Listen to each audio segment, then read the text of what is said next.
Manager Mike Beer taking a look at the 10th from Laurel Park Saturday afternoon, the local prep for the race, which will come up in a handful of weeks. $125,000 Federico Tesio at Laurel. If you're going to play this race, head on over to Bet. You can get a $150 sign-up bonus. Rest is drf.com/join. The promo code is V50. Let's say field of 3-year-olds that are going to be going a mile and an 8 to Tesio. Mike, you've got horses that are exiting, let's say, the local race. The terms that was a mile and a 16. I suppose you need to make a decision. Do you like the form of that race, or do you want a fresh face? Where do you fall as far as that is concerned? Yeah, I just after going through that private terms, I sort of wanted to go in a different direction out of that race, if only because it just sort of felt like, and obviously VIP Code, the winner of that race, who's back in here, he was, just a huge price in that race, getting up and getting it done at over 30 to 1. The horse that finished third in that race was also a big price. I don't know. Well, I guess we'll see how it all plays out. I just thought when I went back through that race, it was such a struggle through the stretch for all those horses. I didn't really see anybody really finishing like they wanted to go, a little bit of an added distance in the Tesio. I'm going to go a different direction, Matt. The beaten favorite that day at 3 to 5 was the number 2, Still Having Fun. It was the first time stretching out to 2 turns. Didn't have the easiest of goes early on, had a little bit of a bobble, wanted to go down the backside, and eventually tried to make a move, but he started drifting in down the lane.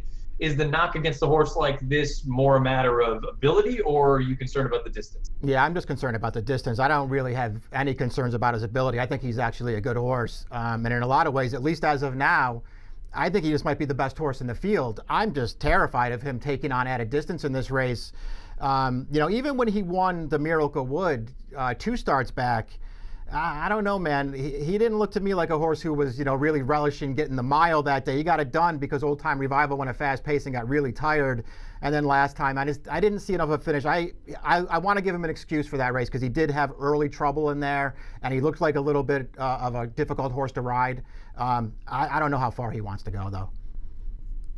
Horse drawn just to his inside is the number 1 Takedown going out for Lacey Gaudette. We have a positive formulator fact for Lacey Gaudette. Past 2 years, winner last out, route races, 8 for 22, 14 of them in the money with a 392 ROI. This is a horse exiting a non-winners of 1 other than victory. That was at a 1-turn mile. This 2-turn distance, we've yet to see any sort of success from this horse just yet. I suppose if you're looking for one of the more lightly raced ones, though, perhaps this could be an alternative. This horse did get a good pace to run at most recently. Yeah, he really did. I mean, he is a 1-run closer. He's going to need this race to sort of go fast in front of him and then fall apart. I think there's a real chance that it happens. And obviously, you like the Gaudette formulator effect. She gets these horses to come right back and win. I felt like he got a little lucky to win last time. The horse that ran second to him was a big favorite, sort of bolted in the stretch and opened things up for that field. So maybe this horse took advantage a little bit, but you know what? Maybe this race will set up perfectly for him once again. We've got a few horses coming down from New York. Let's start off with the number 5 Split Verdict for Rick Violet, a maiden winner most recently on March the 25th, going 1 turn at Aqueduct. Looked like, according to Timeform US, some of those interior splits were on the softer side. Overall thoughts on the Split Verdict? I think he's got some ability, and I'm not averse to Rick Violet stretching him out one more time in this race. He's sort of the anti-Rick Violet horse, a horse who looked like, as opposed to being all cranked up first time out, this horse really needed his first start. He did not look like he knew what he was doing, but he ran at the end, and then he improved last time. But as you were sort of referring to with the Timeform US interior splits, I mean, he got away with a really easy pace in that race, and then he held on at the end. I think this horse is talented, and I think he can stretch out. But I don't know how much I love his last race. We'll see what kind of price he is. Let's take a look at the Timeform US pace projector. While we're at it, we bring up that the 5 had been on the lead in his most recent start. According to the Timeform US pace projector, we're going to have a fast pace with the number 6 horse Diamond King out there, along with the number 4 Noble Commander. If you believe that, it's going to be a heck of a lot more difficult for Split Verdict to work out some sort of a trip. Maybe not so for the number 11 Holland Park, another horse coming down from Aqueduct. Has a little bit of tactical speed, breaking from the far outside for Kieran McLaughlin. It looks like that maiden special weight race when he broke his maiden most recently hasn't come back all that strong. You have had a next out winner, the 4th place finisher with a 62 buyer. The blinkers come off. This is a bit of an interesting move. Where do you stand on this horse? Yeah, I mean, He just hasn't run that well in any of his 3 starts. So it's hard for me to really like him. I mean, he's a slow horse. Obviously, Kieran McLaughlin feels like distance is what he really wants. He's gone 9 furlongs with him twice already. His races just aren't fast, and it's not like they're visually impressive wins either. He's just barely getting it done.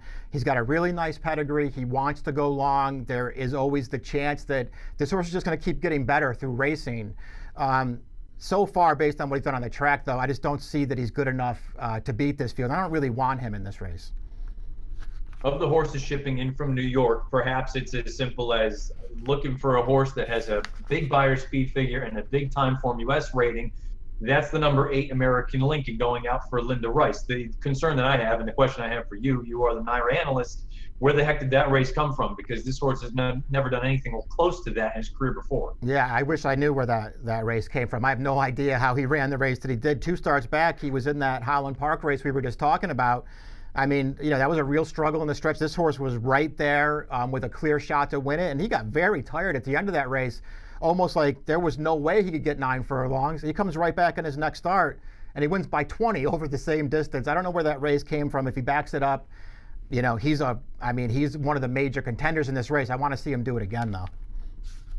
Diamond King looks like a very talented runner, and we already talked about him briefly when we mentioned the time form US pace projector, where it looks like he's going to be forwardly placed, stretching out in distance. The only other time he tried to go 2 turns, draw a complete line through it, he clipped heels going into the first turn of the Kentucky Jockey Club, dumped the rider. It's a throwout. Otherwise, you're left with a horse that has very, very strong form.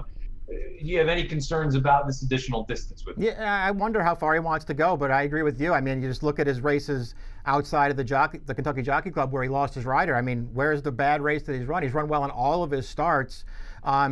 Based strictly on his pedigree, he's supposed to want to go this far. I don't know if he really wants to go this far, but he's supposed to be able to get it based on his pedigree, and he's got some talent. I don't think he's a horse that I'm going to stand that strongly against. Navy Commander is cross-entered at Charlestown on Saturday as well. This horse is coming off on the heels of a 10-plus length score in his most recent start. Both of his victories, or all 3 of them anyway, he's been forwardly placed, and according to the pace projector, it's going to be a relatively swift pace. You think he has the ability to adapt, or is he going to be better off at shorter distances? Yeah, I wonder if, taking on more distance in a race with more speed and more quality speed, I wonder how that's going to work for this horse. You can't knock his last 2 wins. He blew out 2 fields at Parks. I think this is going to be a lot tougher for this horse if he runs here. No disrespect to the connections of Not Fake News, but this horse just looks very, very tough on paper. Yeah, he just looks like he's in pretty tough here. Let's take a look at our picks for the 10th race at Laurel Park Saturday, the Federico Tesio. Mike, you're going to go with, I think, probably the horse with the most upside from what we have seen on the racetrack thus far, as lightly raced as the number 4 Noble Commander is. Looks like he could be anything. The question becomes, again, do you think he can stretch out successfully? Yeah, I don't know. We'll see. I like his first 2 career starts. It does look like he's got some ability. I thought he won both of those races relatively easily. And I think as far as, the first route test for this horse, I think Mark Cassie's, found a pretty good spot to try it. We'll see if he's good enough. I sort of feel like he will take a step forward in this race. Will he step forward enough to win? I don't know. I guess that remains to be seen, but I feel like this is a really good spot for them to try this horse over a distance of ground. I'm going to take a shot with the number 2, Still Having Fun. I'm hopeful that it was just more a matter of a couple of things going against him in that private terms, as opposed to him getting very, very tired at the end of the race. But I'm acknowledging that that's a legitimate possibility, seeing how badly he was getting in and running a little bit erratically down the lane. But hopefully he's just one of the more talented runners in this field. Mike's going to go with the number 4 Noble Commander. I'm going to go with the number 2 Still Having Fun in the Federico Tesio, the 10th at Laurel on Saturday. Again, if you're going to play this race or any of the races at Laurel, take a look at DRF bets. Head on over to drf.com/join. Use the promo code TV150. You'll get a $150 sign-up bonus. Scheduled post time for the Tesio is 5:40 Eastern. Best of luck.